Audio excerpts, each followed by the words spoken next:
자, 오늘은 이제 상적 발육과 환경, 그죠? 요거 11강이라고 되어 있는 이 교재하고, 그 다음에 이제 작부체계, 그래서 이제 12강.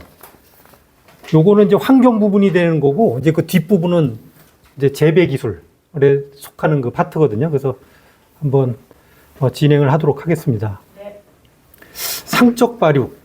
뭐 좀, 발육은 알겠는데 또 상적은 뭐냐, 뭐 이런, 좀 궁금증도 있으실 것 같고. 자, 이제 작물이요. 여기 보면 이제 발육상이라고 있잖아요. 작물이 이제 아생, 화성, 개화, 결실. 이런 이제 나름대로 순서가 있는 거예요. 그죠? 근데 아생이라는 건 싹이 트는 거예요. 싹이 트는 거. 왜 어린아이 할 때 아자 그거라고 보시면 돼요. 그 다음에 이제 화성은 꽃이 만들어진다. 꽃하자에다가 이룰성자 있죠? 그래서 꽃이 되는 거. 꽃을 만드는 행위. 그 다음에 뭐 개화는 아시고, 결실도 아시고. 요런 게 이제 작물이 단계적으로 나타나는 게 이제 발육상인데, 요렇게 생육이라는 거는 이 작물의 순차적인 몇 개의 발육상을 거쳐서 발육이 완성되는 현상. 뭐 거의 비슷한 얘기예요. 그죠? 요 단계를 거쳐가지고 발육이 완성된다. 요걸 생육이라고 한다. 그 중에서 이제 화성. 요거를 되게 중요시하게 여기는 거는 그 전까지는 다 영양생장. 말 그대로 식물의 몸체가 커지고, 뭐 양적으로 어쨌든 이렇게 점점 커지는 그런 개념이라 그러면, 이제 이 화성이라는 거는 꽃이 이제 만들어지는 그 순간, 거기서부터 이제 시작이 되는데, 이제 그걸 화분화라 그러거든요. 보면 싹 같은 게 이렇게 보면 줄기가 나는 싹이 있고 꽃이 나는 싹이 있거든요. 꽃이 나는 싹 있죠. 그게 이제 화분화가 되는 건데, 그 꽃이 만들어지는 그 시점부터 그거를 이제 화성이다. 그래서 이제 영양생장에서 생식생장으로 이행하는 것이다. 이렇게 볼 수가 있고요. 상적 발육설, 아까 이제 상적 발육설이라고 그랬잖아요. 근데 요것은 이제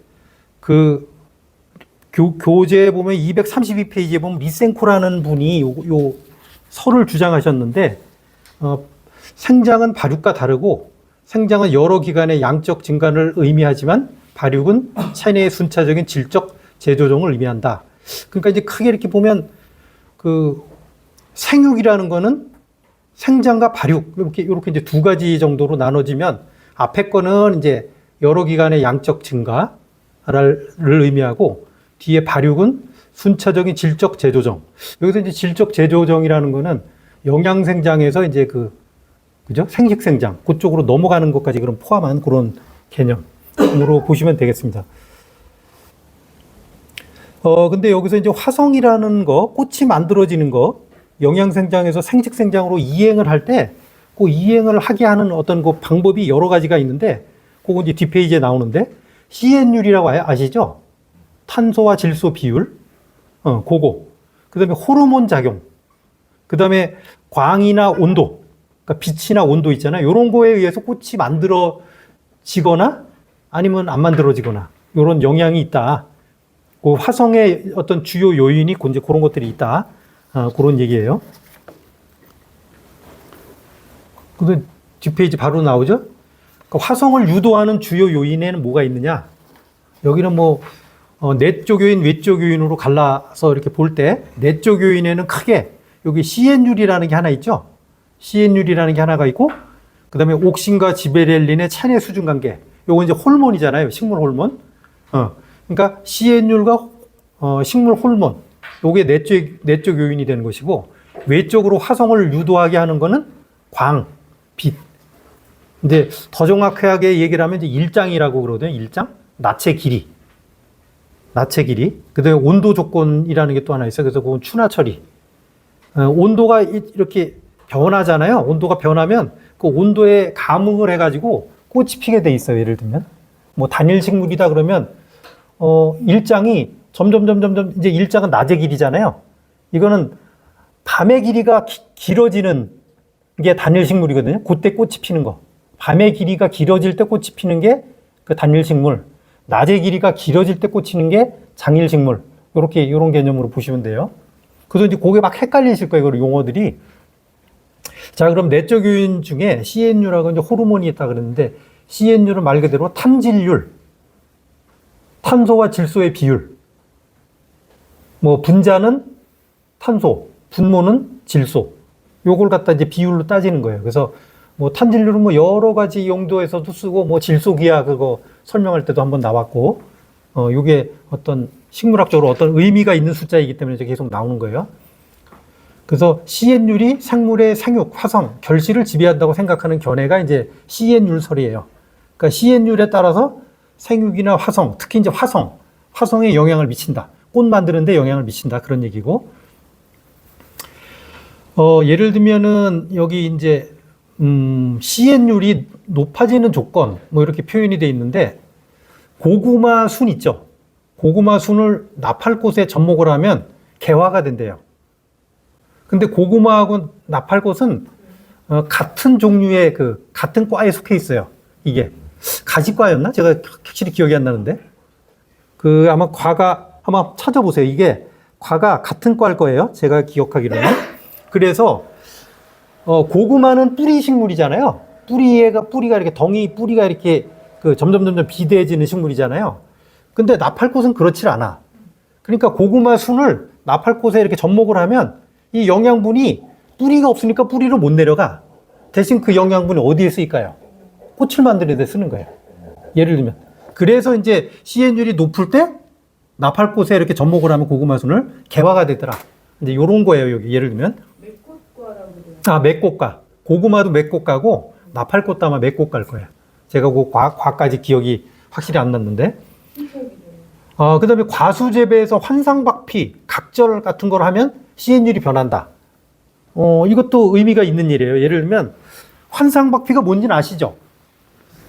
환상박피. 여러분들이 이렇게 식물 같은 게 요거 혹시 좀 잘 나오는 거 있을까요? 저 뒤에 혹시 있는가요? 아무거나. 환상박피는 뭐 요 정도면 요건 시험은 잘 되고 있는 것 같아요. 부담스럽네. 마이크를 들고 있으려니까. 저기 예를 들면 이렇게 줄기가 있잖아요.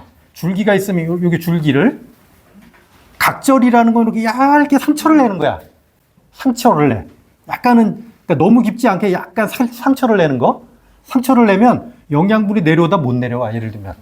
왜냐하면 식물의 이렇게 줄기 같은 거를 보면 이제 환상박피하고 각절을 같이 말씀드릴 건데 이렇게 이제 나무 그 표피가 있잖아요.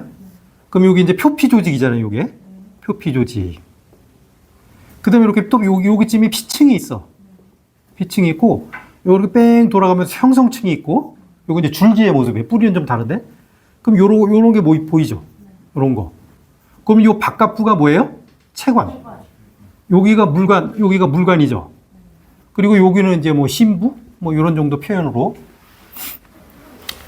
되면 이 환상박피라는 거는 예를 들면 이렇게 요게 사실은 이렇게 안쪽에 있는 게 아니고 나무 같은 경우에 이렇게 보면 이렇게 좀 바깥쪽에 몰려 있거든요. 요게 좀 바깥쪽에 퍼져 있다고 보면 돼요. 그러니까 요거를 환상박피는 뭐냐면 이렇게 나무 줄기가 있으면 가지나 줄기가 있으면 이렇게 여기 보면 표피하고 여기 표피가 있을 거 아니에요. 표피 이렇게 뺑 둘러서서 표피가 있죠. 줄기. 그 다음에 여기 이제 채관 형성층까지 이렇게 파내는 거야. 이렇게 그러니까 이게 뺑 둘러가지고 파내는 거야, 이렇게. 그리고 이제 이렇게, 뭐 예를 들면 도너츠 모양으로 파내는 거지, 이렇게. 이만큼을 파내는 거야, 예를 들면. 그렇게 되면 어떤 일이 벌어지냐면은, 이거는 이제 뭐 식물을 갖다 이제 거의 포기하거나 다른 방법을 찾을 때 이렇게 쓰는 건데, 이렇게 되면은 이게 여기에 있었던 여기 이파리나 잎사귀에서 만들었던 그 동화 양분들 있잖아요. 요게 원래 채관을 통해서 이동을 하잖아요. 각 기관으로 퍼져나가잖아. 근데 채관을 잘랐어, 여기를. 이만큼을 잘라낸 거야, 이렇게. 도려낸 거야. 약간 사이를 두고. 이걸 다 자를 수는 없고, 줄기의 일부를 이렇게, 뭐라 그러지? 도너츠 모양으로 파낸 거야. 파내다 보면 얘가 채관층도 파괴가 됐고, 표피도 없고 이제 형성층도 이제 날아갔기 때문에 얘가 못 내려가. 오히려 이제 물과는 살아있어. 물은 지나가는데 영양분이 내려가질 못해. 그 얘기는 뭐냐면은 예를 들면 뿌리 같은 데로 양분이 공급이 안 된다는 거예요. 뿌리로 양분이 공급이 안 돼. 그래서 원래 이제 이렇게 되면 얘는 죽어요. 얘는 죽어. 근데 왜 이런 짓을 하느냐? 어떤 때 보면 그 꽃을 피워가지고 종자를 만들어야 될 일이 있잖아요. 그러니까 이 얘를 포기하고 종자를 만들 때 유리하다는 거지. 얘가 영양분이 쭉 내려오다가 유턴해가지고 꽃으로 가잖아요. 예를 들면. 그죠? 못 내려가니까. 그러면 얘는 꽃을 만들고 씨를 만들 수가 있기 때문에 부대를 살릴 수가 있단 말이에요. 예를 들면. 그런 용도로 쓰거나 아니면 이렇게 환성박피를 한 다음에 여기에 이제 그 뭐라 그러죠? 그 물이끼 같은 거 있잖아요. 그 뭐 흙이 뭐 젖은 흙도 괜찮고 물이끼 같은 거 수초 이런 거 있죠? 그런 걸 갖다가 여기다가 감싸. 여기다 꽉 채워. 그래서 이렇게 채워 이렇게 수초 같은 거 그걸로 물에 젖은 그 풀 있잖아요. 그 있어요. 그런 거. 그걸 갖다 이렇게 여기를 꽉 채우잖아요. 채우고 여기다가 까만 그 어떤 비닐봉지 같은 거 있잖아요. 그런 걸로 쌓아놓으면 여기서 뿌리가 발근이 돼. 뿌리가 발근이 돼. 이렇게 막 뿌리가 나와 나중에. 그럼 얘를 똑 떼어가지고 얘만 심으면 얘는 살릴 수 있어. 예를 들면 그런 용도로 환상박피를 한다. 근데 이제 얘는 완전히 얘를 죽이는 거거든. 이 밑에를 이제 거의 안 쓰겠다는 거잖아요. 얘는 죽잖아요. 예를 들면 이렇게 되면. 근데 각절은 이렇게 고음을 약하게 상처를 내는 거야. 이렇게 깊게 두껍게 들어가는 게 아니고 조금만. 그러면 이제 얘는 똑같은 기능을 하는데 나중에 얘는 다시 형성층을 통해 가지고 다시 살아나. 그래서 얘는 살릴 수가 있어. 얘는 얼마 후에 얘는 식물이 살아나는데 얘는 이제 죽게 되는 거죠. 그래서 어쨌든 요거는 그 과수 재배에서 어떤 요런 것들을 하면 뭐 개화라든지 아니면 식물 뿌리에 뭐 영양분 가는 거 있잖아요. 요거는 차단하고 뭐 개화를 촉진한다든지 뭐 이런 용도로 사용할 수가 있어요. 그러니까 이제 그렇다고 보고 다음에는 옥신과 지베렐렌과의 체내 수중 관계 뭐 이렇게 돼 있는데 이 나중에 이제 호르몬 파트 쪽에 이렇게 이제 보시면 한 뭐 341페이지인가 그쪽에도 보시면 옥신 지베렐렌이라는 식물성 호르몬 얘기가 나오거든요. 그때 이제 옥신이나 지베렐렌, 그다음에 이제 에틸렌 같은 호르몬은 화성을 하는데 도움을 줘요. 꽃이 피도록 하는데 그쪽에 도움을 주는 그런 호르몬이라고 보면 돼요. 그래서 얘네들도 화성을 만들더라. 그다음에 이제 외적으로는 일장과 추나 처리, 요게 두 가지가 있는데 요 자세한 내용들은 이제 그 뒤에 있다는 얘기죠. 그럼 이제 추나 처리의 뜻과 조건, 종류, 농업적 이용 이제 이렇게 돼 있죠. 그럼 추나 처리가 뭐냐? 추나 처리가 밑에 있는 정의부터 볼까요?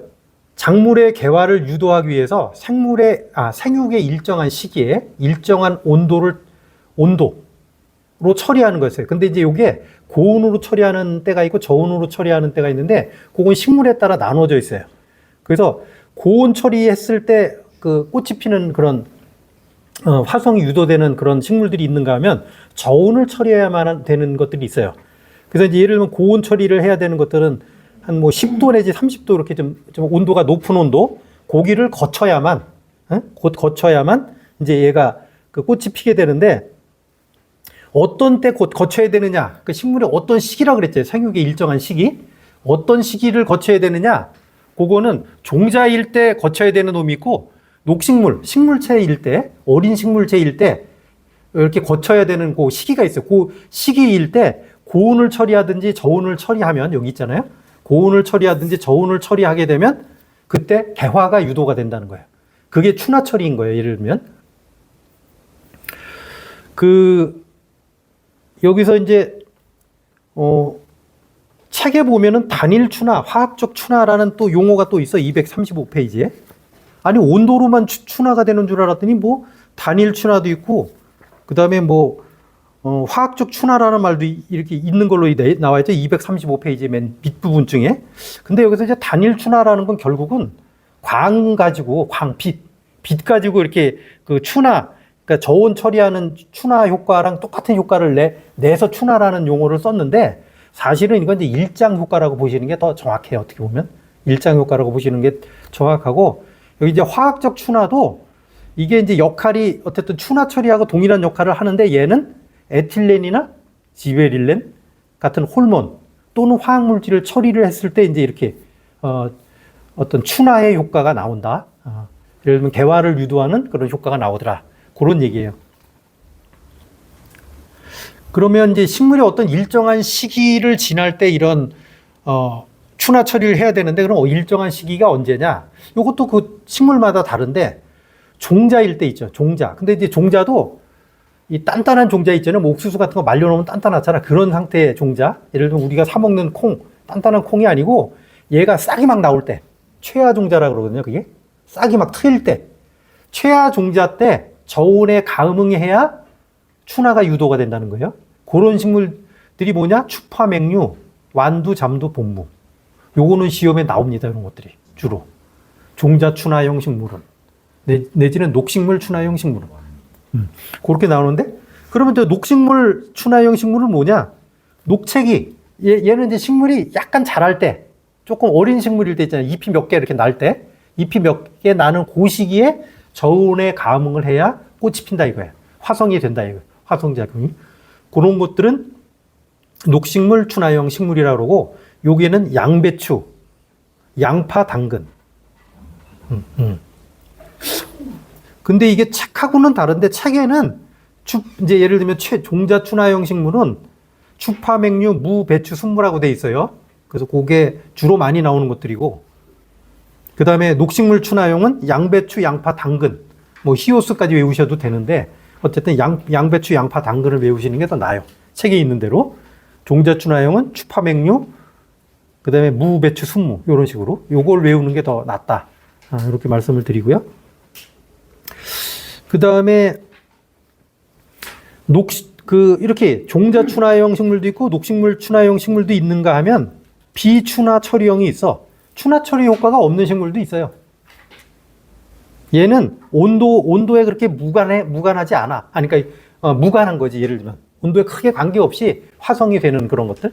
걔네가 이제 대표적인 게 옥수수, 벼, 보리, 가지, 토마토 가지, 옥수수, 벼, 토마토 가지. 이런 애들은 이렇게 뭐 종자 춘화형이든 녹식물 춘화형이든 이렇게 일정한 시기에 일정한 온도, 저온에 노출돼야만 이렇게 그렇게 되는 것들이 아니고 관계가 없어요. 춘화 처리랑 관계없이 꽃이 잘 피는 그런 것들이라고 보면 됩니다. 그러니까 이게 정답이 딱 있는 건 아니에요. 식물들은 얘 아니면 얘가 아니고 또 중간 영역이 그렇게 있어요. 그러니까 말을 안 듣는 애들이 있는 거지. 이쪽도 아니고 저쪽도 아니고 이렇게 중간 쪽에 위치하는 애들.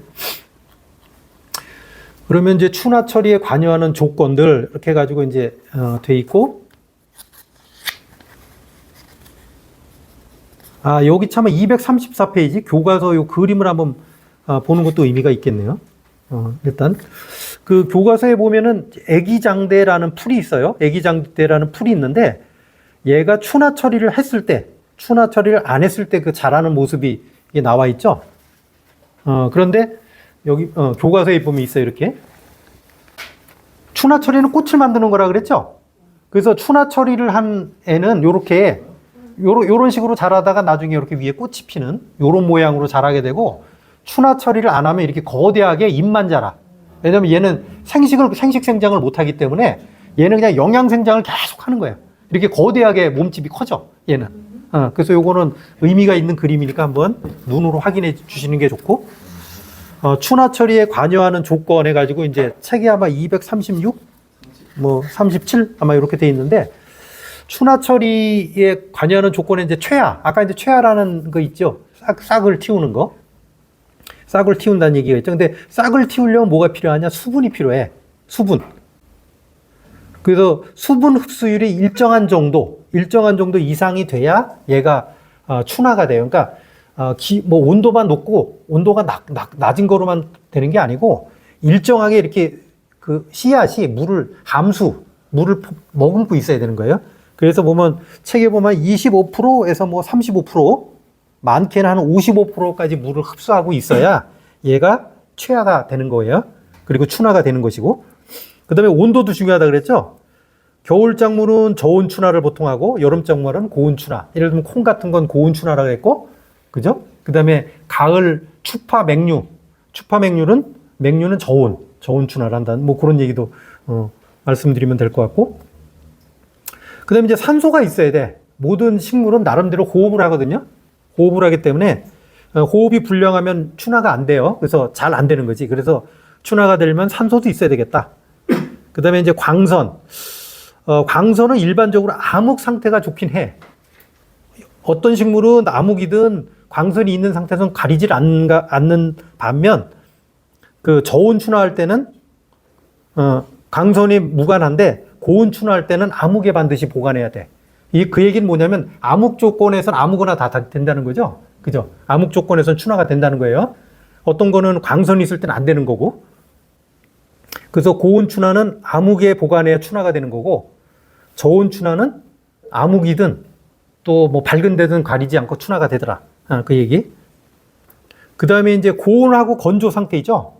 고온하고 건조하면 저온 처리가 잘 안 된다 그래요.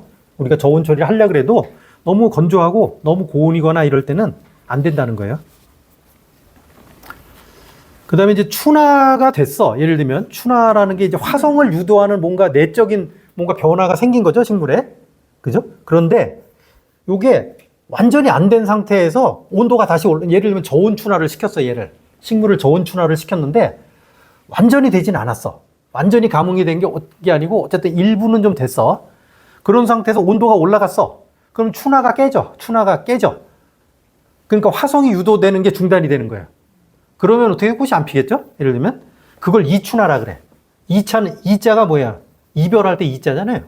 그러니까 춘화에서 떨어진 거야. 춘화에서 멀어진 거지. 그게 이제 이춘화인 거고, 얘를 다시 저온 조건을 다시 마련해주면 춘화가 돼. 이걸 재춘화. 그러면 이게 무한 반복되느냐? 그게 아니고 춘화 처리가 완벽하지 않을 경우에는 이런 현상이 이렇게 반복이 조금씩 될 수 있는데, 일단 춘화가 완벽하게 돼서 그때는 이춘화든 재춘화든 안 일어난다. 응? 백도가 안 된다는 얘기예요, 그때는. 그렇게 기억을 하시면 되고, 춘화 처리를 하면 얘가 어디에서 감흥을 하느냐? 식물에. 잎이라 그래요, 잎. 응? 생장점. 제가 잘못 말씀드린 생장점에서 얘를 반응을 하는 거야. 근데 일장은 어디에서 감흥을 하느냐? 잎에서 해. 그래서 제가 그거를, 실수를 좀 했는데, 요게 시험 문제에 나와요. 춘화는 어디에서 반응을 하느냐? 생장점. 생장점은 어디에 있어요, 주로?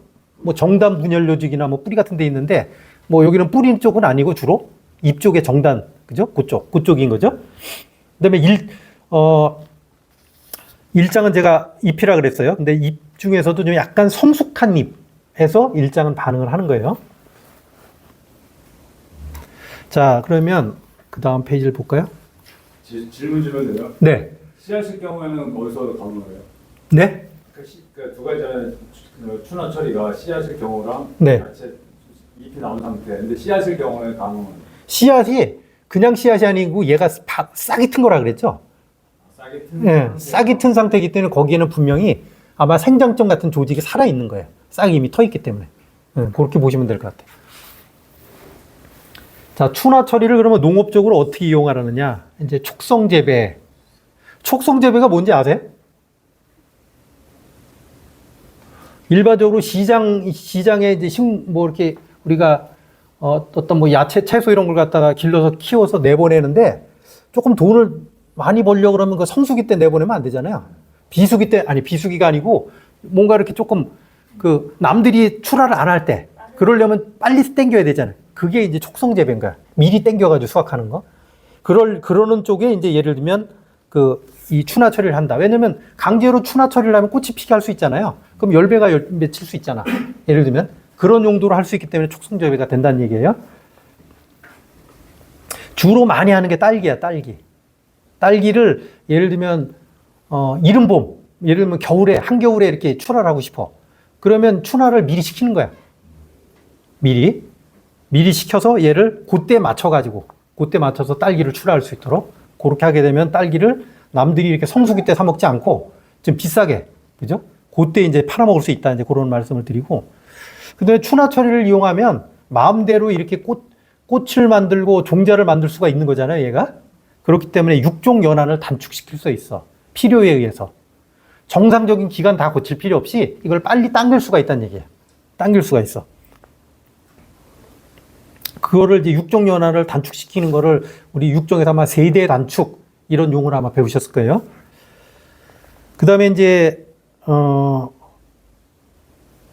월동하는 작물 같은 경우는 얘가 추울 때 감응을 하면서 얘가 봄에 꽃이 피거든요. 그죠? 추울 때 이제 추나철이가 된 거야. 겨울에. 그런데 이렇게 꼭 이제 요게 이제 추파맹류란 말이에요. 예를 들면 추파맹류는 가을에 심어서 그게 추운 겨울에 이렇게 약간 이렇게 발화가 되고 뭐 이렇게 하면서 얘가 그 녹채기에 얘가 아까 추파맹류는 종자라 그랬네요. 참 제가 헷갈리네. 추파맹류는 최하 종자라 그랬잖아요. 그 싹 날 때 그 감응을 했어. 저온에 감응을 해가지고 이제 나는 이제 얘를 이제 꽃을 만들어야 돼라고 이제 얘 유전자에 기록을 시켜놓는 거야. 예를 들면 기록을 시켜놨다가 봄이 되면 꽃이 만들어지는 거거든요. 근데 이제 저온에 감응이 안 되면 얘가 자라기만 하고 그 예를 들면 꽃이 안 열리다 보니까 밀이 안 열리는 거예요. 그렇게 되면 밀이 안 열린다고 보면 돼요. 근데 얘를 굳이 이렇게 그 가을에 심을 필요가 없이 봄에 심어도 돼. 봄에 심어도 되는데 어떻게 봄에 심냐면은 얘를 물 같은 데다가 이렇게 해가지고 싹을 내. 그래서 추운 조건에서 이렇게 싹을 내. 예를 들면 인공적으로 우리가 그렇게 할 수 있죠. 그렇게 싹을 낼 때 춥게 해가지고 이렇게 싹을 내면 얘가 저온에 감응되잖아요. 그냥 봄에 심으면 돼. 그 상태를.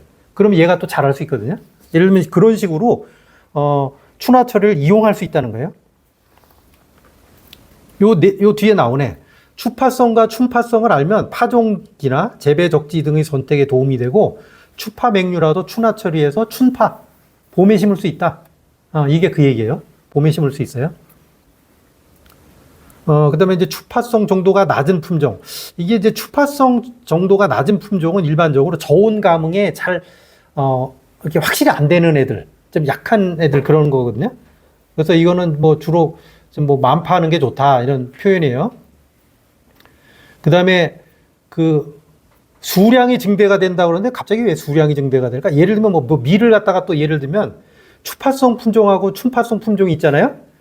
근데 일반적으로 추파성 품종이 일반적으로 양이 많이 생산이 돼. 같은 밀이라도 춘파성보다. 예를 들면 추파성 품종을 추나 처리를 해서 심잖아요. 그러면 얘를 봄에 심어서 같이 심더라도 얘가 수확량이 더 많아. 그래서 수량을 증대시킬 수도 있어. 인위적으로 예를 들면 그런 것도 가능하다. 그 다음에 뭐 종 또는 품종의 감정 이런 건데 모르겠어요. 이걸 굳이 쓰는지 모르겠는데 우리 목초 이런 것들 있잖아요. 거기 보면 라이그레스류 이런 예를 들던데 얘를 그 목초류 보면 씨앗이 거기 다 비슷하대요. 그래서 심어 놓으면 어느 게 어느 건지 모르는데 그래서 이제 씨앗을 감정할 때 추나 처리를 해보면 이렇게 발화율 차이가 많이 난다네요. 그 발화율 차이 가지고 얘는 라이그레스다, 얘는 뭐 다른 무슨 라이그레스다 이렇게 종류를 그걸 알 수가 있대요. 그래서 이런 걸 뭐 굳이 써야 되는지는 모르겠어. 근데 어쨌든 추나 처리를 어떤 종이나 품종을 감정할 때도 이 싹 나는 거 보고 예를 들면 수량이 많이 나는 걸 보고 예를 들면 뭐 발화율 같은 걸 보고 이런 식으로 그 추나 처리를 이용할 수 있다. 요렇게 보시면 되고 그 다음에 이제 1장이에요. 아까 추나 처리는 온도에 감응하는 거라 그러면 1장 효과는 빛에 감응하는 거죠. 감광성. 아까는 감온성이라 그래요. 그래서 1장 그러면 1장 날일자에다가 긴장자야. 낮의 길이야. 그죠? 그래서 데이랭스라 그래요. 데이랭스. 하루 24시간 중에 명기, 낮, 그죠? 밝은 그 기간, 명기 또는 낮의 길이라고 보시면 돼요.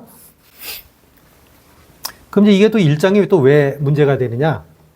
일장이라는 것이 식물의 개화와 화합이나 그 밖에 바르게 영향을 미치는 현상을 일장 효과, 광주기 효과. 이게 추나 효과랑 비슷하잖아요. 그죠? 아까는 온도에 의한 거고 얘는 빛에 의한 건데 어쨌든 비슷한 효과를 낸다고 보면 되는 거예요. 그래서 요거를 찾아낸 사람이 가너와 엘러드라는 사람이 발견을 했다 그래요. 여기 보시면은 가너와 엘러드라는 사람이 이제 1920년에 담배 품종인 메릴랜드 맘모스라는 요 담배 품종을 가지고 했는데 이걸 가지고 근데 어떻게 찾았느냐? 이 같은 이제 이렇게 이 같은 담배 품종 이걸 갖다가 같이 재배를 했는데 하나는 워싱턴에다가 재배를 했고 워싱턴 DC에서 하나는 플로리다에다가 재배를 했더니 플로리다에서 재배를 하면 개화 결실을 해. 근데 이걸 똑같은 거를 워싱턴 DC에다가 재배를 했더니 얘는 영양 생장만 해. 그러니까 아까처럼 이렇게 거대해져. 거대해진다 그랬잖아요. 예를 들면 거대해지는 거야. 그래서 이게 왜 그럴까 봤더니 그랬어.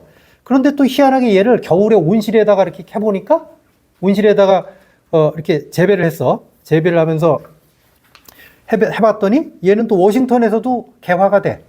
그래서 이게 무슨 일인가 봤더니 이게 보니까 이제 일장이라고 그러죠. 일장. 낮의 길이가 영향이 있더라는 거예요. 낮의 길이. 왜냐하면 이제 우리가 이렇게 보면 낮의 길이를 이렇게 그래프로 그리면은 이렇게 올라올 거예요. 이렇게 사이클이 있어. 여기는 밤의 길이라고 보고, 요 밑에는. 여긴 밤의 길이고, 요건 낮의 길이라고 보세요. 요건 낮. 이걸 밤이라고 봤을 때, 요 같은 점이 뭐야? 춘분 아니면 추분이겠죠? 그죠? 그러면 여기 추분이겠네? 추분을 지나서, 아니지. 충분이지. 충분을 지나서 하지를 가겠죠? 그 다음에 이제 추분이고, 이제 동지겠지. 그런데, 요게, 요 그래프 있잖아요, 요거. 낮의 길이 요 그래프가 위도에 따라 달라지더라는 거예요. 어떻게 달라지느냐? 극지는 별로 변화가 없어. 극지는 거의 비슷해, 이게. 근데 위도가 점점 올라갈수록 이게 사이클이 커져, 이게. 그래서 고위도일수록 이렇게 커져. 고위도로 가면은 이 지나는 지점은 거의 똑같은데, 거의 비슷한데, 하지나 이런 그 지점 있잖아요. 그거 며칠 차이 안 나고, 이 진폭이 달라져. 그래서 낮의 길이가 예를 들면 고위도 같은 경우는 고위도 지역, 예를 들면 뭐 미국 같은 경우에도 예를 들면 여기 워싱턴 DC는 상대적으로 여기 어디예요? 플로리다보다 위쪽이잖아요. 플로리다는 한 26도 정도 된대. 26도. 얘가 26도짜리, 위도 26도짜리 그래프라 그러면 여기 워싱턴 DC는 한 38도 내지는 39도래. 얘 그래프가 달라. 그래서 이제 하지가 지나서 이렇게 보니까, 요때가 대충, 이 메릴랜드 뭐 맘모스인가 이 꽃 있잖아요. 이 담배종이, 이 담배종은 한 14시간? 14시간 이상, 14시간보다 이렇게 낮의 길이가 짧아야 얘는 단일식물이란 말이에요. 단일식물은 낮의 길이가 짧아야 되죠? 그죠? 낮의 길이가 짧고 밤의 길이가 길어야 되는데 얘는, 그러니까 이제 우리가 이렇게 봐야 돼요. 어떤 일장이라는 건 한계 일장이라는 게 있어. 한계 일장. 얘보다 길 때 꽃이 피는 게 장일식물이에요. 장일식물. 그리고 뭐 한계 일장은 식물마다 다르니까. 요것도 이제 얘는 A라는 식물의 한계 일장이야. 얘는 이거보다 얘보다 낮의 길이가 길면 꽃이 피는 쪽이고, 단일 식물은 얘보다 작으면, 한계 일장보다 작으면 그때 낮의 길이가, 그러니까 이거보다 작으면 꽃이 핀단 말이야. 근데 이 담배는 14시간보다 낮의 길이가 14시간보다 작아야 꽃이 피는 애였어.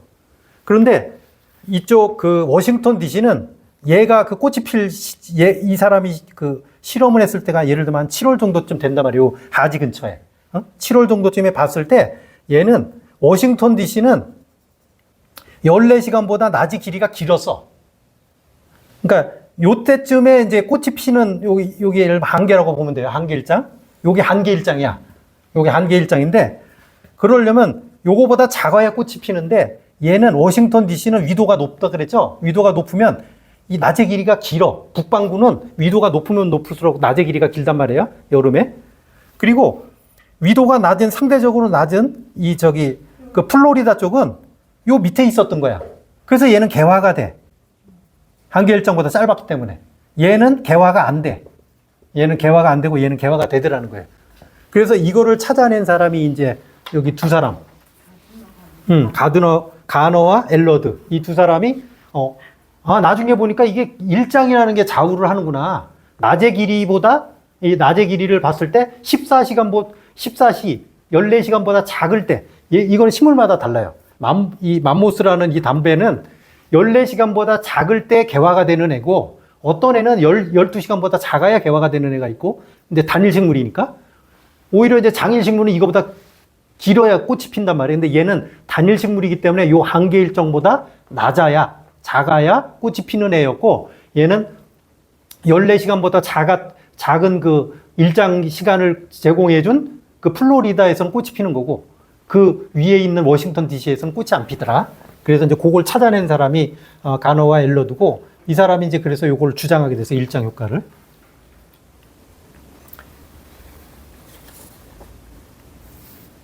일장 효과의 개념과 일장형.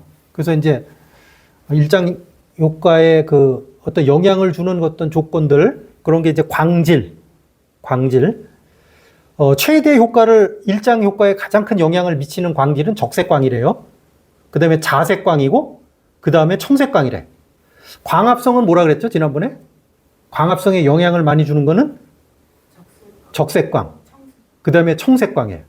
그 다음에 녹색광은 거의 광합성에 영향을 못 친다 그랬죠? 그것도 이제 상대적으로 그냥 비교를 해서 외워주시면 돼. 근데 얘는 적색광은 맞고, 그 다음에 자색광이래. 그 다음에 청색광에 영향을 준대. 이런 효과를 준다. 그 다음에 일반적으로 광의 강도가 셀수록 일장 효과가 크더라. 광이 이렇게 흐리멍텅하면 얘가 일장에 영향을 별로 안 준다는 얘기예요. 그 다음에 온도. 일장 효과를 일으키려면 너무 뭐 저온이라든지 너무 고온이라든지 이런 식으로 뭔가 식물이 스트레스를 받을 정도 그런 온도가 아니고 어떤 그 범위 내에 있죠. 저온. 뭐 그런 개념. 그런 어떤 한계 온도 이내의 그런 온도에서 이제 일장 효과가 발현이 되더라. 그리고 이제 식물이 여기 보면 이제 어느 정도 발육 단계가 진전되어야 감흥을 하나, 발육 단계가 더욱 진전되면 점차 감수성이 없어진다. 이제 요 얘기인데 이게 뭔 얘기냐면 아주 어릴 때는 어린 식물은 얘는 아까 그거랑 다른 거예요. 추나랑 다른 거예요. 이건 추나가 아니에요. 어린 식물일 때는 일장에 감흥을 못 해. 일장이라는 거는. 그리고 벼 같은 경우는 예를 들면 이렇게 이 주간 이렇게 메인 줄기 있죠. 메인 줄기에서 이삭이 하나, 둘, 셋, 넷 해서 한 7개? 뭐 7개에서 9개. 그 정도 났을 때 그때 이제 반응을 제일 많이 한대. 벼 같은 경우는. 그러니까 식물마다 다른 거예요. 근데 다르긴 한데 어쨌든 어린 식물일 땐 없고 식물이 어느 정도 자랐을 때 일장에 감흥을 해. 왜냐면 얘는 어디에서 한다 그랬죠? 잎에서 한다 그랬죠? 일장 반응은 잎에서 하기 때문에 어린 식물은 잎이 약하잖아. 그러니까 일장 반응을 할 수가 없어. 그러니까 얘는 어느 정도 좀 자라야 일장 반응을 하는 거고, 그렇다고 너무 많이 자란다 그러면 오히려 감수성이 오히려 사라진대. 그래서 일장 효과가 없다는 거예요. 그러니까 얘는 어느 정도 식물이 좀 어린 식물이면서 조금 자라는 그때 있잖아요. 그때 일장에 감흥을 한다. 그런 얘기예요. 근데 이제 이렇게 자라는 잎이 이렇게 좀 커야 되겠죠? 이렇게 아주 애기 잎은 아닌 거예요. 그러니까 어느 정도 자란 상태에서 일장에 감흥을 한다. 그 키워드를 기억을 해주시고, 여기가 이제 일장을 유도할 수 있는, 약간 이제 일장이 유도가 될 수 있고 일장이 유도가 안 될 수가 있을 거 아니에요. 그 기준이 한계 일장이야. 그 한계 일장을 기준으로 유도가 안 됐다 그러면 비유도인 거고, 유도가 됐다 그러면 유도 일장인 거예요. 그리고 여기에는 뭐가 관여를 하냐? 피토크롬이라는 그 색소라는 게 색소 단백질 이것이 관여를 하더라. 이런 정도 기억을 하시면 될 것 같고. 그래서 이제 일반적으로 적색광을 흡수를 하면 발화가 촉진이 되고, 그 다음에 개화가 촉진이 돼. 일반적으로. 그 다음에 원적색광이 원적색광을 흡수를 하면 발화가 억제가 되고, 개화가 억제가 되고, 뭐 이런 정도. 요거는 이제 기억을 해두시면 될 것 같아요. 여기 240에 그런 그림이 있길래 설명을 드리는 거예요. 240페이지에 뭐 PFR이라는 게 있죠. 적색광을 했을 때, 원적색광을 했을 때. 그래서 일반적으로 적색광을 했을 때 발화도 되고 개화도 된다. 이렇게 기억을 하시면 되고. 그럼 이제 일장 효과에 또 영향을 미치는 또 조건에는 연속 암기라는 게 있어요. 이거는 뭐냐면 단일 식물 같은 경우는 그 아까 이제 밤의 길이라 그랬잖아요. 밤의 길이가 얘는 길어야 되는 거고 낮의 길이가 짧아야 되는 거잖아요. 단일 식물은 장일 식물의 반대라고 생각을 해야 돼. 이게 그래서 이제 헷갈리는데, 장일이든 단이든 한 가지만 확실히 외워. 그래서 나머지는 반대로 생각하면 되니까. 근데 단일 식물은 개화가 되려면 연속 암기가 필요해. 중간에 불 켜지면 안 돼. 끊기면 안 돼. 암기가 끊기면 안 된다는 얘기예요. 그리고 야간 조파. 야간 조파라는 건 이제 단일 식물의 연소 감기를 방해하기 위해서 이렇게 불 켜는 걸 거 아니에요. 뭐 그런 효과라고 보시면 돼요. 그럴 경우는 단일 효과가 발생하지 않아. 그죠? 단일 조건을 파괴했잖아. 그죠? 연속 암기 조건을 파괴했기 때문에. 조파라는 건 불을 킨다는 얘기예요. 조명의 조자예요. 그 다음에 이제 질소. 질소가 부족한 경우는 장일 식물은 개화를 촉진하나 단일 식물은 질소가 풍부하여야 단일 효과가 잘 나타나. 이게 참 이게 케이스가 많고 거기다 이제 질소까지 나서니까 이제 헷갈리기도 하고 그런데 근데 단일 식물 같은 경우는 낮의 길이가 이렇게 좀 짧은 조건에서 이렇게 얘가 생육을 하고 개화를 해야 되는 그런 애잖아요. 그러려니까 잎과 줄기가 많이 필요하겠지. 그죠? 잎과 줄기가 많이 필요할 거야. 단일 식물은. 그죠? 그러려면 질소가 많이 필요한 거야. 영양 생장을 해야 되기 때문에. 그런 개념으로 이해를 하세요. 예를 들면 그렇게 이해를 하면 까먹질 않을 것 같아. 그리고 장일 식물은 반대다. 예를 들면 장일과 단일은 반대라고 항상 생각을 하시면 되니까. 뭔가 이렇게 그냥 단순히 암기라면 잊어먹을 가능성이 높으니까 그런 식으로 생각을 하시면서 하는 게 좋겠다. 그 다음에 일장 처리에 감응하는 부위는 뭐다? 잎이다. 근데 나팔꽃 같은 경우는 자엽 있죠? 떡잎. 그러니까 식물마다 다른 거야. 떡잎에서 감응을 한대. 나팔꽃은. 자엽이 떡잎이잖아요. 그죠? 그러니까 이게 예외가 많긴 많아. 어떤 공통적인 그 학설이나 뭐 이런 설이 있는가 하면 예외가 조금씩 있어요. 근데 어쨌든 자엽도 잎이니까 그렇게 외워주시면 되고. 일장 처리에 의해서 자극이 전달되는 거는 잎에서 이제 생성해서 이제 이게 호르몬 같은 그런 작용이라고 보시면 돼. 얘가 이제 호르몬 같은 게 돌아다니면서 명령을 한다고 보면 되거든요. 그럼 이제 자극이 이제 그게 생성이 돼서 체간부나 피층을 통해서 화가 형성되는 정단 분열 조직으로 이동한다. 정단 분열 조직에 꽃 같은 게 있으니까. 그 얘기예요. 근데 입에서 생성된다는데 입에서 뭐가 입에서 만들어지는 거지. 일장 효과를 만드는 뭔가 그 물질을 만드는데 그거를 이게 책에는 뭐 개화 호르몬, 뭐 플로리겐 뭐 이런 표현을 써. 근데 그게 그런 게 있을 거라고 추정을 했는데 발견을 못했어. 그거를 추출을 해내지는 못했어. 근데 뭔가 있긴 있어. 그래서 그거일 거라고 해서 이름까지만 붙여놓은 거야. 그게 플로리겐이야. 예를 들면. 그 다음에 이제 옥신. 옥신을 시용을 하면 화성이 촉진된다. 장일식물인 경우. 단일식물은 화성이 억제된다. 뭐 요거는 그냥 외워야 될 것 같아요. 워낙 이게 케이스가 많으니까. 자, 장일식물. 요건 아주 장일식물의 효과가 큰 애들이야. 단일식물의 효과가 큰 애들, 뚜렷한 애들을 대표적으로 예시한 거예요, 이게. 장일식물. 보통 장일 상태가 낮의 길이가 16시간에서 18시간. 이럴 때 개화가 유도되고 촉진되는 애. 요런 거 외워야 돼. 추파, 백류, 완두, 박하, 아주까리, 시금치. 이런 걸 되게 자주 시험을 내세요, 교수님들이. 자, 단일식물. 단일 상태에서 화성이 유도되고 촉진되는 식물. 늪뼈조, 기장피, 옥수수, 콩. 이런 것들. 그리고 이제 특별히 그 단일에 영향이 없는 애들이 있어. 개화의 일정한 한계 일장이 없고 대단히 넓은 범위의 일장에서 개화한다. 가지, 토마토, 강낭콩, 당근. 얘는 이제 중성이라 그래. 장일도 아니고 단일도 아닌 중성식물이라고 이렇게 표현을 하고 또 오토가 나타나셨는데 요거는 중성식물이 아니고 뭐라고요? 정일식물.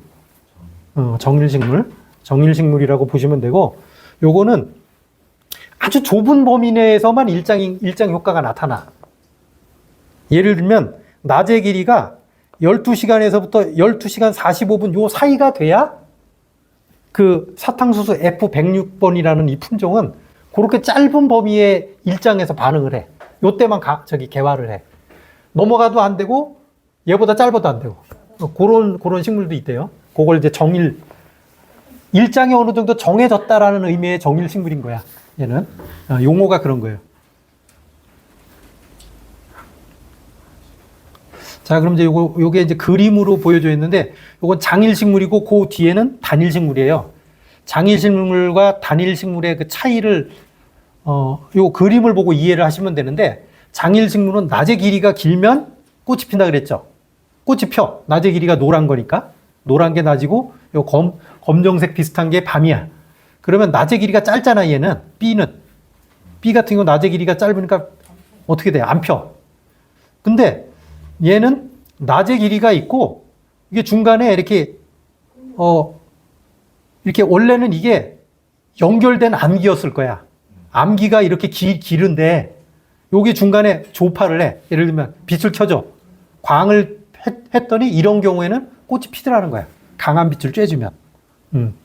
요거는 장일승부는 요런 양태를 보여주고 단일승부는 또 요런 양태를 보여줘. 원래 단일승부는 뭐예요?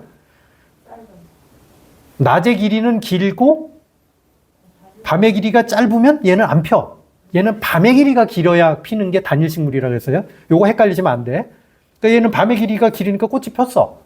얘는 근데 밤의 길이가 되게 길어. 근데 중간에 광이 들어갔잖아요. 요거 조금 들어간 것 때문에 꽃이 안 펴. 이게 연속 암기를 중단했다는 표현 아까 있었죠? 요게 그 얘기야. 암기는 암기가 긴데 이 시간 자체는 길단 말이야, 생각보다. 한계 일장보다도 길은데도 중간에 이런 그 광이 들어가게 되면 얘가 암기를 깬 거야. 연속 암기 조건을 깼기 때문에 얘는 꽃이 안 피는 거야. 그런 식으로 이해를 해주시면 돼요. 심지어 1분만 쬐도 된대, 1분. 콩 같은 경우에. 1분 이상 강한 광조사를 하면 단일 조건이 깨진대. 콩은 참 장일이에요, 장일. 여기서 광을 1분만 쬐주면 이렇게 된대요. 저거는 야간 조파예요? 일종의 그런 장일일 때? 콩은 단일. 콩은 장일이니까 단일. 콩이 장일 아닌가요? 위에 단일이라는. 그랬어요? 늑뼈, 주, 비장, 피, 옥수수, 콩 등. 그래요? 어쨌든 뭐 그렇게 외우시면 돼. 어쨌든 깨진다고 보면 돼요. 이걸 단일 식물의 중에서 대표적으로 이걸 이용하는 게 깻잎이라고 보시면 돼. 깻잎은 그 꽃을 먹고 씨를 채종하기 위한 게 아니고 잎을 먹는 거잖아요. 잎을 계속 따먹으려면 어떻게 해야 돼? 암기가 필요하잖아, 암기가 생기면 안 되지. 그러면 얘는 단일 식물이니까, 깨는 단일 식물이에요. 그래서 밤의 길이가 길면 얘는 생식생장으로 전환이 돼. 그래서 얘를 계속 방해를 해줘야 돼. 그래서 야간에 불을 켜는 거야. 불을 켜서 연소 감기를 깨줘서 얘는 잎만 계속 무성하게 자라게 만들어주는 거야. 그런 개념이에요.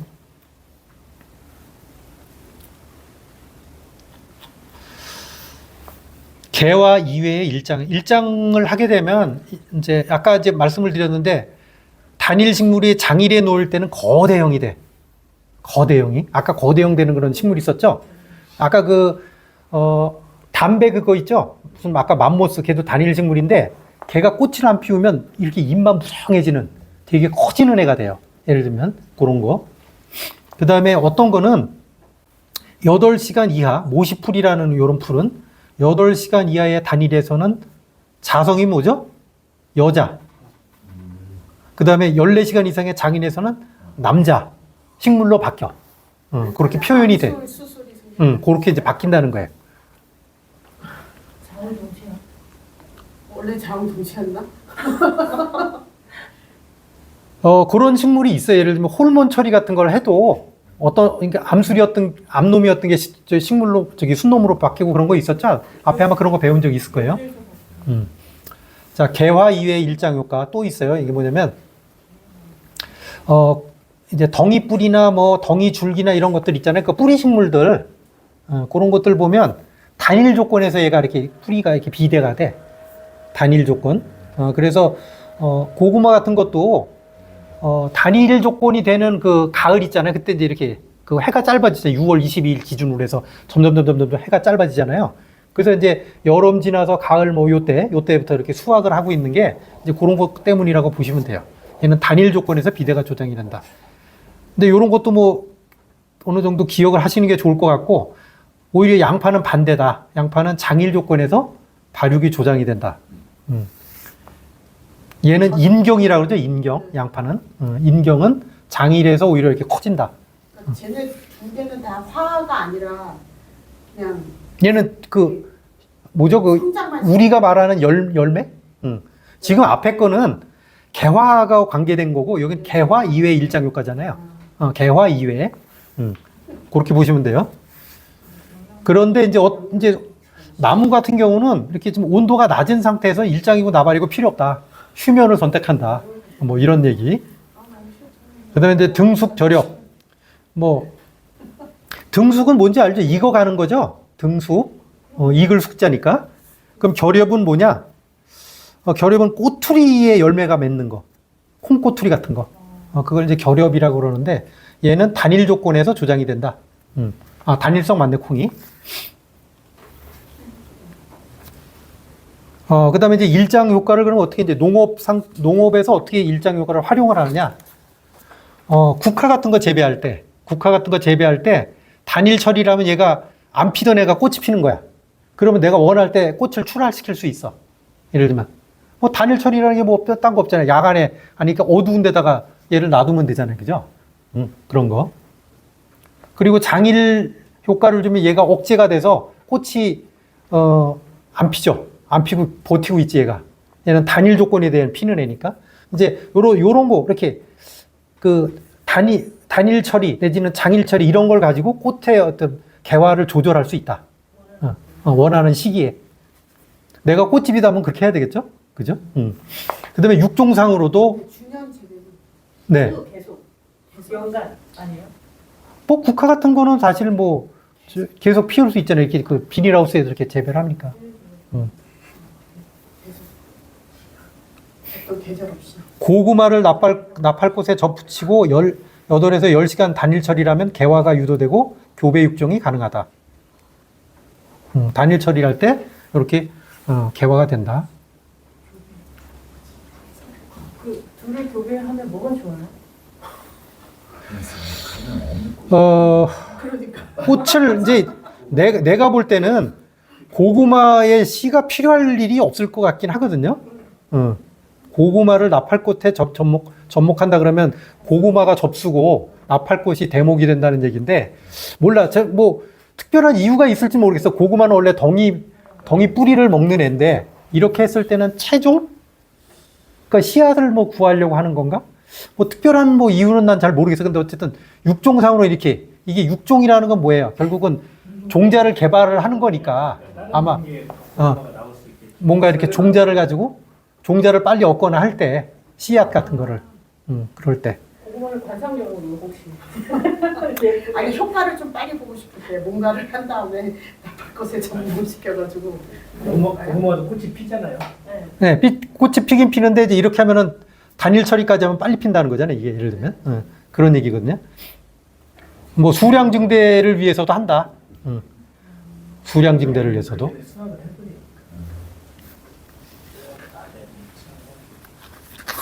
자, 이제 품종의 기상생태형이 있대요. 그래서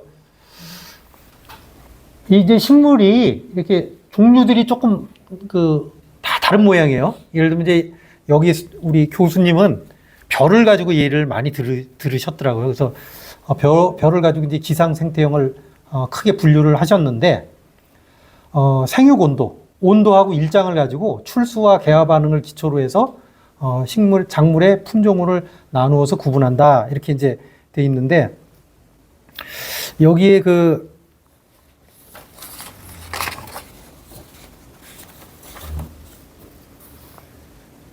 여기 보면 이제 뭐 BLT, 뭐 라지 B, 뭐 스몰 B, 스몰 L, 라지 L 이렇게 막 섞여 있어요. 이게 섞여 있는데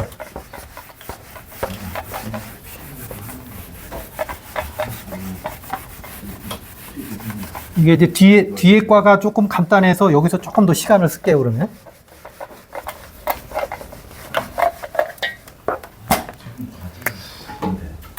식물의 어떤 생태를 뭐 예를 들면 이렇게 생태형을 갖다가 나눌 때 요렇게 요거는 영양생장이라 그래요.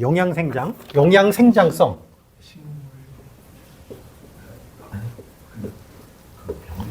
요거를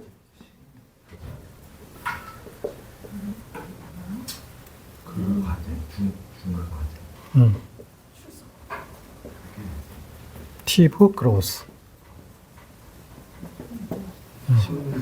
그 다음에 이제 L은 사실은 이게 우리는 이제 이걸 빛이라고 생각을 하면 되는데 빛. 얘는 이제 용어는 여기 아니고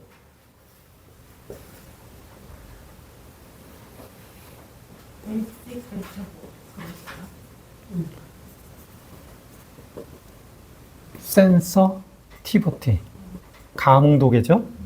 그다음에 T는 템퍼러처라고 보면 돼요. 템퍼러처. 온도 감응. 얘는 빛에 감응하는 거, 빛에 감응하는 형. 얘는 온도에 감응하는 형. 얘는 기본적인 영양 생장형. 요렇게 이제 요 세 가지를 가지고 별을 갖다가 예를 들면 그 생태형을 나눈 거야. 그래서 이 B라는 거 뭐냐? B라는 거 뭐냐면 기본 영양 생장성이 큰 거야. 여기서 기본 영양 생장성이 큰 게 뭐냐면 이 광이나 온도에 그렇게 크게 영향 안 받고 스스로 무럭무럭 자라는 애들 있잖아요. 그거를 갖다 이제 기본 영양 생장성. 생장성이 큰 놈을 라지 B. 그게 좀 약한 놈이 요걸 스몰 B. 그 다음에 빛에 감응하는 정도가 큰 놈이 라지 L. 그 다음에 빛에 감응하는 정도가 낮은 게 스몰 L. 얘도 T, 스몰 T 이런 식으로. 이런 식으로 해서 이제 요걸 가지고 요 밑에 감광형, 감온형, 기본 영양 생장형, BLT형 해가지고 요 세 가지 특색이 아무것도 없는 게 이제 스몰 BLT겠죠? 그죠? 요렇게 이제 네 가지 정도로 나눠 놓은 거고. 그래서 이제 감광형은 뭐예요? 그래서 빛에 감응하는 정도의 어떤 생태가 좌우가 많이 된다는 거죠. 그래서 기본 영양 생장성이 생장 기간이 짧아. 기본 영양 생장이 짧아. 그러니까 요거 스몰 B잖아요. 그죠? 일부 그렇게 알면 돼. 그 다음에 감온성도 낮아. 그래서 스몰 T야. 대신 얘가 큰 거죠. 온도. 그래서 감광성만이 커서 생육기관이 빛에 지배된다. 감광성에 지배되는 얘를 B 라지 L 스몰 T 이렇게 해서 감광형이고, 감온형은 뭐 그 얘기 여기 써 있는 대로.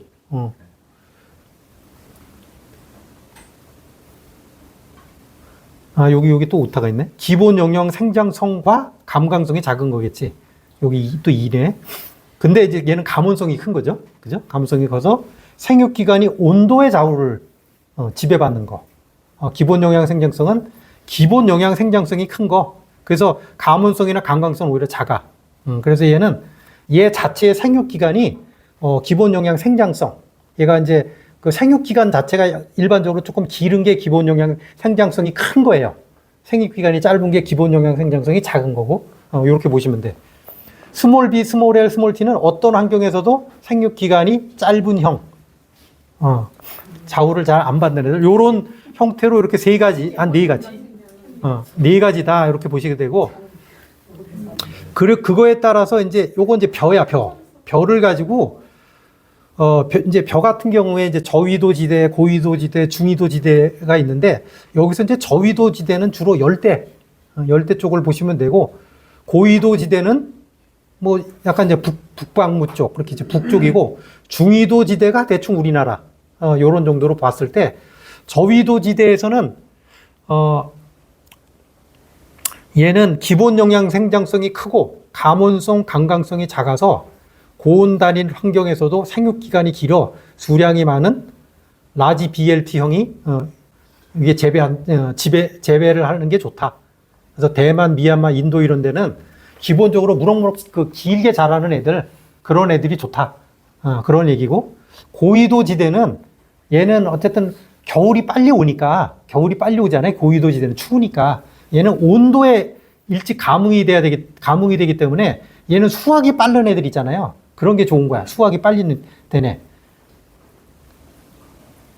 그래서 서리가 오기 전에 성숙할 수 있는 감온형, 온도에 민감한 형이 재배를 하는 게 좋다. 요게 이제 홋카이도, 만주, 몽골. 그럼 이제 우리나라 같은 경우는 위도가 높은 곳에는 감온형, 윈도가 높은 곳은 좀 추우니까 약간 북쪽 애들이랑 비슷하잖아요. 그래서 감온형 쪽을 따라가고, 남쪽에는 약간 감광형. 그러니까 저위도 지역에 있는 그 기본 영양 생장성 말고 감광형. 그러니까 일장이 길다 그랬잖아요. 남쪽으로 갈수록. 아니다. 바뀌었다. 그 감광형이 지배를 한다는 얘기가 뭐냐면은, 이 남쪽 지방은 여기 우리가 이렇게 보면 여기 이제 중부가 있고 남부가 있잖아요. 그러면 이 남쪽 지방은 그 뭐라 그러죠? 그 여름이 길고 여름이 길어요. 얘는 여기 올라갈수록 여름이 짧아지잖아. 북쪽으로 올라갈수록 이쪽 밑으로 갈수록 여름이 길어지거든. 그래서 얘는 뭐 그러니까 일장 이렇게 그 여름 그 해 있잖아요. 해를 길게 만끽할 수 있는 그 기간, 그걸 되게 중요시하고 온도는 민감하지 않아. 얘는 온도가 온화하니까 그 온도에 특별히 반응할 필요는 없고 얘는 광이 더 중요한 거지. 광을 쫓는 애지. 이 위쪽에 있는 추운 지역에 있는 애들은 온도가 중요한 거고 여기는 광이 기른 게 중요한 거예요. 예를 들면.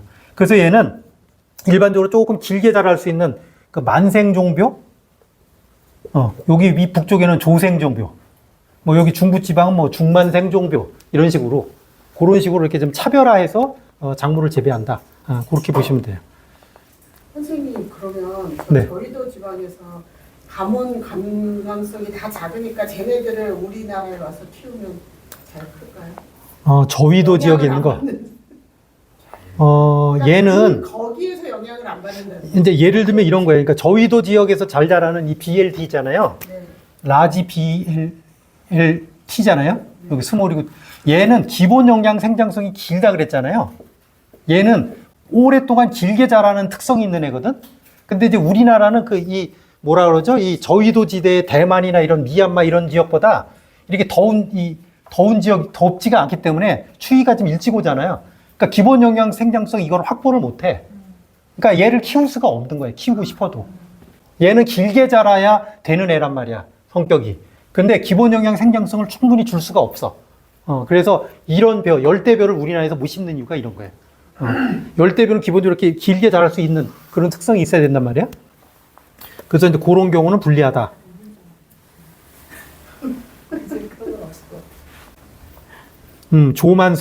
조만성이라는 거는 이게 너무 많아요, 그죠? 그러니까 뭐냐면 조생종이냐 만생종이냐 그 얘기예요. 그러니까 조생종은 뭐야? 빨리 심고 빨리 거두는 거. 만생종은 좀 늦게까지 하는 그런 거 있잖아요. 빨리 심고 빨리 수. 빨리 수확하고 만생종은 조금 이제 늦게까지 수확할 수 있는 그런 애들. 만성은 나왔어. 그 다음에 이제 묘대일수 가뭄도 이게 참 머리가 아파요, 그죠? 묘대는 묘자리라고 보면 돼, 묘자리. 묘대, 묘상, 묘대 이거는 모자리라고 보면 돼.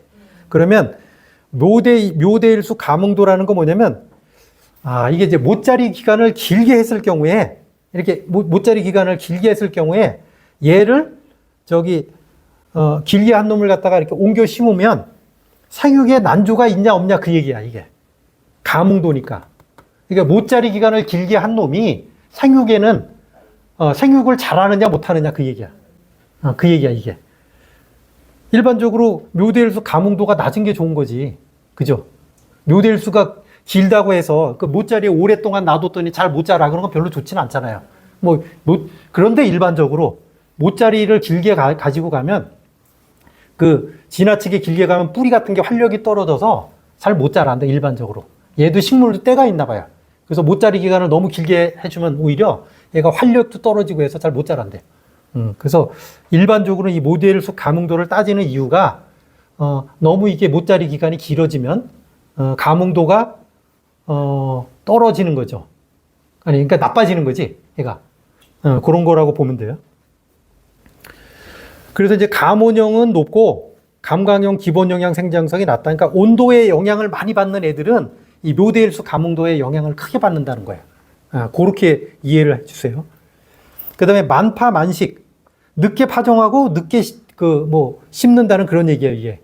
파종은 씨를 심는 거고 심는 거는 또 뭐 이식 개념 뭐 이런 것도 있으니까 만파 만식할 때 뭐 예를 들면 이양기가 늦는다든지 벼 같은 경우는 만파 만식 이런 경우에는 그 출수기 지연은 기본 영양 생장형과 감온형이 크다. 그러니까 늦게 심으면 이게 원래 조생종 같은 벼들은 빨리 수확을 해야 되는데 얘를 늦게 심으면 타격이 크다는 거예요, 이런 거. 그러니까 기본 영양 생장성은 길게 심어야 되는 애인데 이거를 늦게 심으면 상대적으로 영양을 확보할 시간이 줄기 때문에 안 좋은 거고, 그 다음에 감온형 같은 경우는 추위가 빨리 오잖아요. 늦게 심었기 때문에 다 자라지도 않았는데 수확해야 되는 시기가 오기 때문에 그래서 불리한 거고. 응? 그래서 감강형은 오히려 괜찮은데 적응성이 큰데 기본형형 생장형과 가몬형은 출수기전의 영향이 크다는 거야. 피해를 많이 본다는 거야. 수량이 안 나온다는 거야. 예를 들면. 만식 적응성. 감강형은 만식을 해도 출수기 지연도가 적다.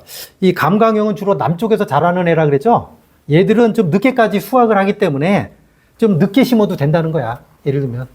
그 얘기예요, 이게. 참 어려워요, 그죠? 들으면 이해가 가는데. 다시 보면 이해가 안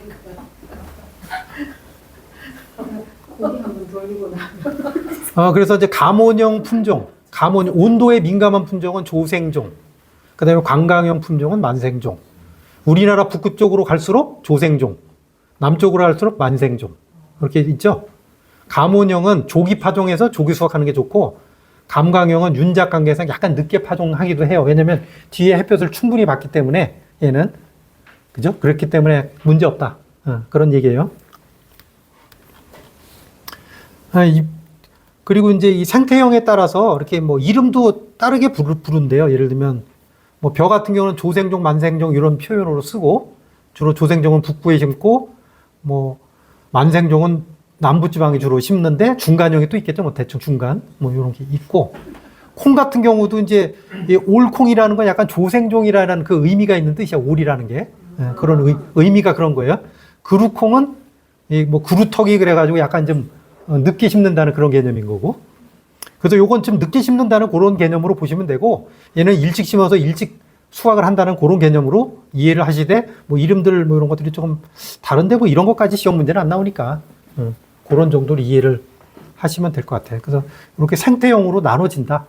그러니까 벼라고 해서 다 같이 심는 게 아니고, 남쪽에는 남쪽에 맞는 벼가 있고, 좀 북쪽에는 북쪽에 맞는 벼가 있고, 또 어떤 거는 조생종이 있고, 어떤 건 만생종이 있고, 그렇게 벼도 종류가 많듯이 뭐 그렇다 그런 얘기예요.